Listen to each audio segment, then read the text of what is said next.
Hey guys, welcome back to the channel. So this is Yonge Street, this is where I live. And this is in the heart of Toronto. So you will see that it splits east and west of the city into two. And this is where I live, this is where my videos come from. Walking south, that's downtown ahead of us. And that's Midtown behind us if you're going north. So we're kind of in between the two. Real experiences on the ground. I'm not a content creator that lives outside of Toronto telling you all how it is. I live right here.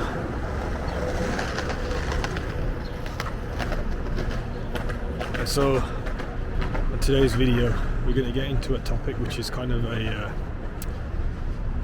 it's a bit of a, I wouldn't say a negative video, but it's a little bit about Canada, a bit about Toronto and what's been going on. And it's kind of something that's been bubbling up underneath the surface, and it's been going on for, I think, a long time, even before I got here.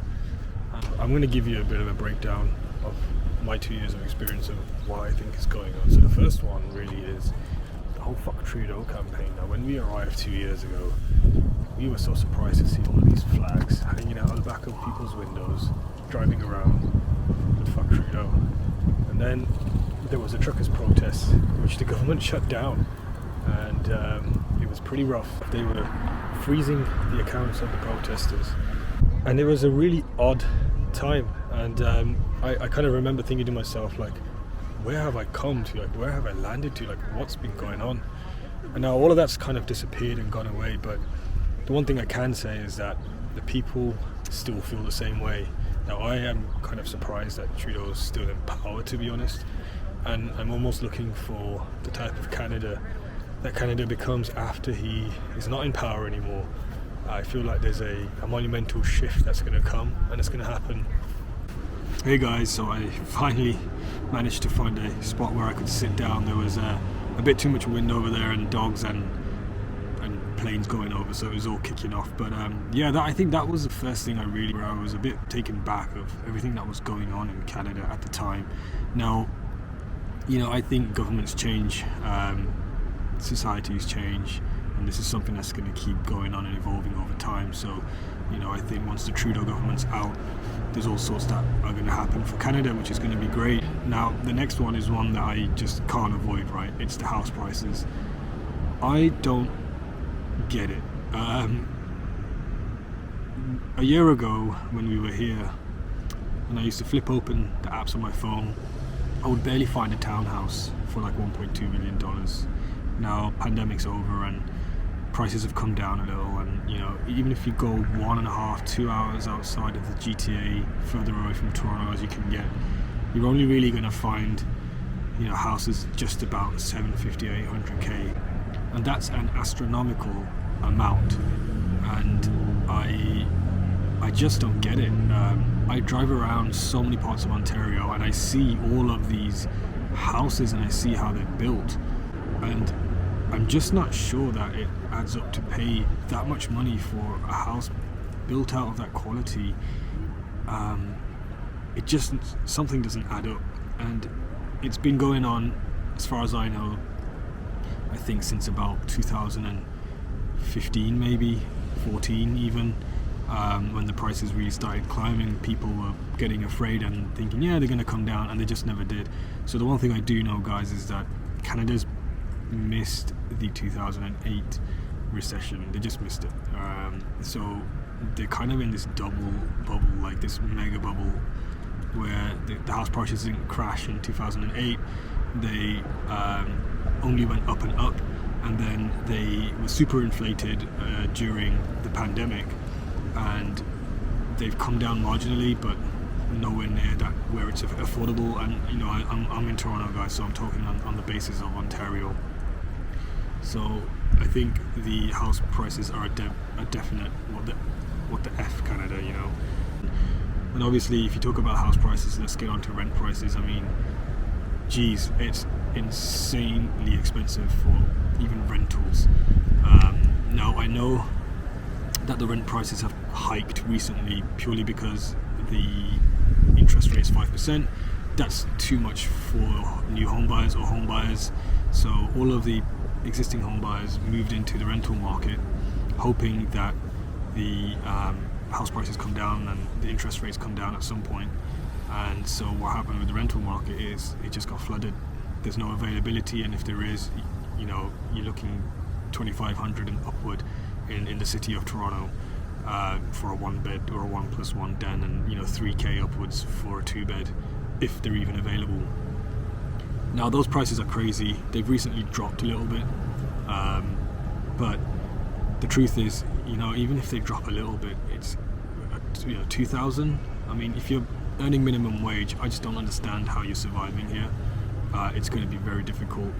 50, 60, 70% of your paycheck is just going towards your rent.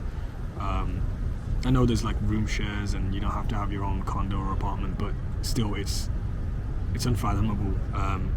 House prices are ridiculous, and the rent prices are just as extreme, to be honest. Now the next one, guys, I'm not even going to call it the elephant in the room. It's immigration. What the hell's going on in Canada with this immigration? They recently, well, I say recently, a couple of years ago, they released I think it was an article or something saying that they want, 100, like a target that they want 100 million population here in Canada. It's currently, I think, at 40 million, I think. And they've been pouring in immigrants like left, right and centre. I feel like there's a shift happening here in Canada. BC has just announced a 2-year ban on international students, which is huge news if you're a student, to be honest, and you are betting, your future on coming to BC or coming to Canada. And then the other one that they announced was that you can't bring your spouse unless you're doing a master's or a PhD. I mean, talk about making it difficult. Now, people have a right to move around wherever they want to. I think immigration should be more open worldwide, but I think that's a different topic. My issue here is that the numbers are, I think, hugely inflated. I think immigrants are finding it extremely hard to survive here. If the locals are finding it hard, the somewhat educated and qualified people are finding it hard. I can only sympathise for the immigrants that are coming into Canada right now. It's insane, to be honest. There's everyone here from the world, which is a great thing, but the prospects in the future for them is, I don't think, so stable or so great. It's becoming this huge just cesspit of unorganised and chaos and mess, to be honest. Off the back of immigration, it's hard not to mention students, right? Because students make up such a big number of that immigration number, that target that they want to achieve, and the truth is, it's extremely difficult for students that have spent all of their money trusting agents to come over here, and then they find out they're pretty much on their own. They're living in basements. I've read article after article coming out each week where they're living, 4 or 5 guys, even more, 10 guys in a basement. And I've seen videos, but they're not verified, of people living in tents. It's no surprise, tents are popping up everywhere, but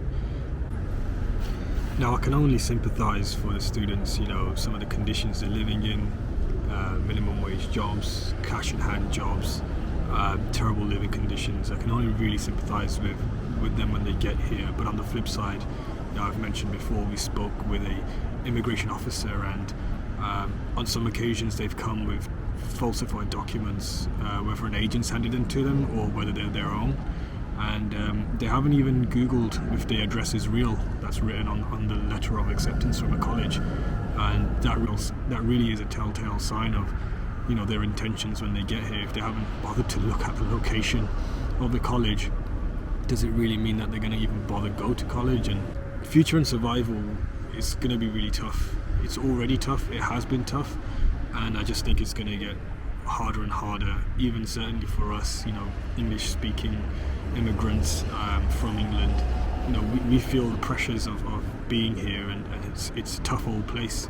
It really is, and I think, to be honest, most cities are. It's really a tricky one. Do you listen to the locals? Do you listen to the experts? Who has it right? Who has it wrong? You don't know.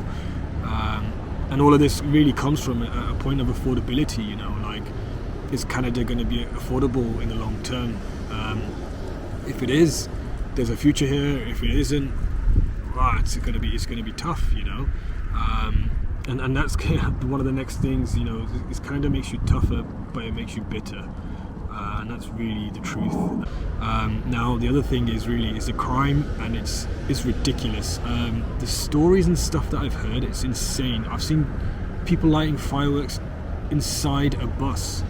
Like, who does that? I don't get it. Like, you know, we were young once too, and we messed around, and we did it amongst our friends. We didn't do it in public to affect the public.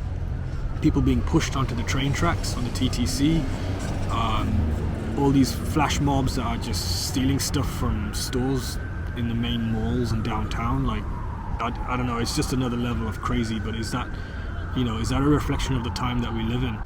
And then on top of all of that, Canada's now censoring some of its news, and it's just insane. I've heard it, you know, and I've read articles, and I've actually even heard it on some public forums where, you know, they've started censoring news. And so what you click on, guys, is just not what you see as the truth and is real. But hey, tell me something new about the media, right? And finally, guys, what is this with Alberta is calling? Like, this going out west thing just feels like a huge scam, to be honest. I speak to so many people, and they tell me that, you know, Calgary and Edmonton maybe, but Calgary is a boom and bust town, and it has these 5-year cycles. Now, I know there's a general consensus that the houses are cheaper and the sales tax is lower, but I've been told that the insurance is higher, the flights are higher. I've been told that the property tax is higher. I've been told that there's no regulation on your rental increase, like we have 2.5% in Ontario. They just don't have it over there, so it truly feels like the Wild Wild West, right? I don't know, I've never been. I want to see it, I want to visit. But hey guys, I don't know, this is just my take on what the hell's going on here in Canada. Do you feel the same way? Let me know in the comments, guys. Bit of a negative video, but hey, I got more positivity on the way, more videos coming. But this one, I just had to make it. It's just, I have so many questions when it comes to these few things that I've spoken about. Guys, I'll see you in the next one. Take care.